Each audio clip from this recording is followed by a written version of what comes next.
What's the meaning of afterthought?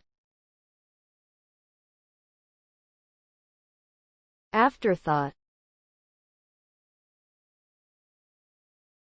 Afterthought. Afterthought.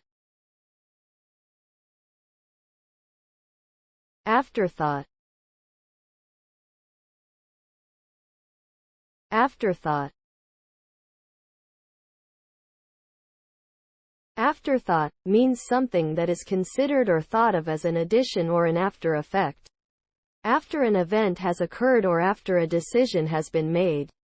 It implies that the thing in question was not given sufficient consideration during the initial planning or decision-making process and was only added or thought of later on.